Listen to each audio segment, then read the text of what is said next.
नमस्कार दोस्तों, स्वागत है मेरे YouTube चैनल सनातन ज्ञान पर। दोस्तों, अपनी लाइफ में कुछ नया सीखने की चाह रखते हैं तो मेरे चैनल को अभी सब्सक्राइब कर लें। हिंदू धर्म में दान पुण्य पर विशेष जोर दिया गया है।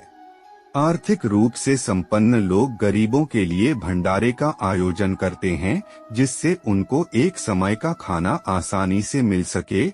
सनातन धर्म में कहा गया है कि भूखे को खाना मिलाने से बड़ा पुण्य कोई नहीं है। इसी पुण्य की प्राप्ति या फिर किसी मनोकामना की पूर्ति होने पर भगवान का धन्यवाद अदा करते हुए भंडारे का आयोजन किया जाता है। सैकड़ों और हजारों की संख्या में लोग अन्न ग्रहण करने के लिए भंडारे में पहुंचते हैं। कई लोग संपन्न होने के बाद भी लजीज खाने की चाहत में भंडारे में पहुंच जाते हैं, क्योंकि भंडारे के खाने का स्वाद ही अलग होता है। जबकि शास्त्रों के मुताबिक भंडारे का खाना खाने से पाप चढ़ता है। भंडारे का खाना वाकई सभी को खाना चाहिए या नहीं? धार्मिक मान्यता के अनुसार भंडारे का आयोजन उन गरीब लोगों के लिए किया जाता है जिन्हें एक वक्त का भोजन भी ठीक से नसीब नहीं हो पाता है। ऐसे में जो लोग आर्थिक रूप से पूरी तरह सक्षम है, वो अगर भंडारे का खाना खाते हैं तो उन पर पाप चढ़ता है, क्योंकि ऐसा करके वो किसी न किसी गरीब का हक मार रहे होते हैं। जिस खाने को आप खा रहे हैं वह किसी गरीब की एक वक्त की भूख मिटा सकता है, लेकिन आपके लालच की वजह से खाना उसको नहीं मिल पाता है। मान्यता है कि ऐसा करने वालों पर पाप चढ़ता है। अगर आपको मजबूरी में भंडारे का खाना ग्रहण करना पड़ रहा है तो आपको वहां पर दान पुण्य किए बगैर नहीं आना चाहिए। अगर आपके पास पैसा उपलब्ध न हो तो आप वहां सेवा करें, गरीबों को खाना खिलाने में मदद करें और उनके बर्तनों को उठाकर सही जगह पर रखें। अपनी क्षमता के हिसाब से दान पुण्य कर आप भी लंगर में सहयोग करें, जिससे पुण्य फल मिलता है।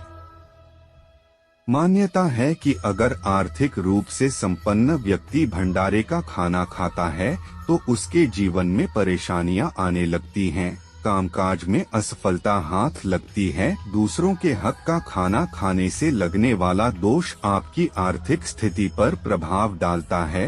घर में न सिर्फ अन्न की कमी हो जाती है, बल्कि माता लक्ष्मी भी रूठ जाती हैं। इसीलिए सक्षम लोगों को भंडारे का खाना खाने से बचना चाहिए।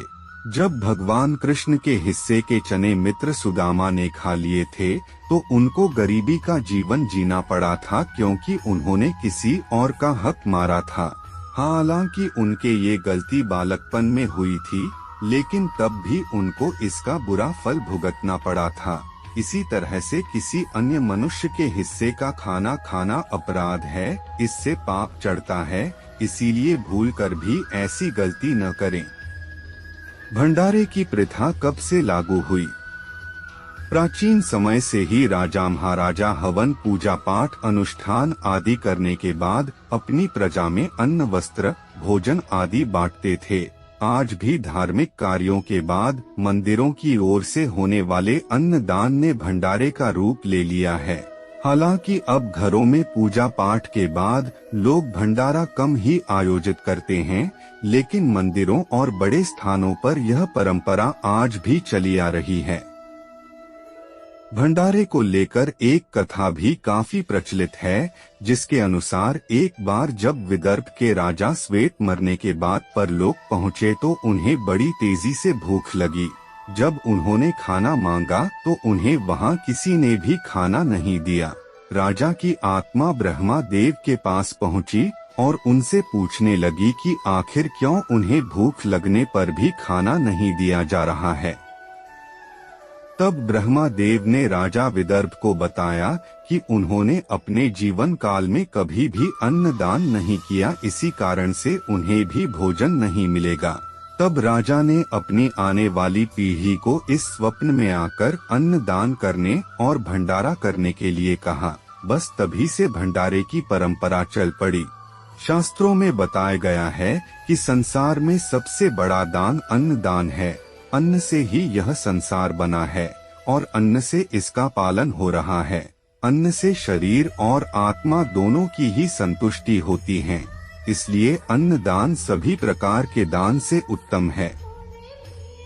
एक अन्य कथा के अनुसार एक बार भगवान शिव पृथ्वी पर पधारे और एक कंजूस विधवा स्त्री से दान मांगा। स्त्री उस समय उपले बना रही थी। उसने कहा कि वह अभी अन्न नहीं दे सकती क्योंकि वह उपले बना रही है।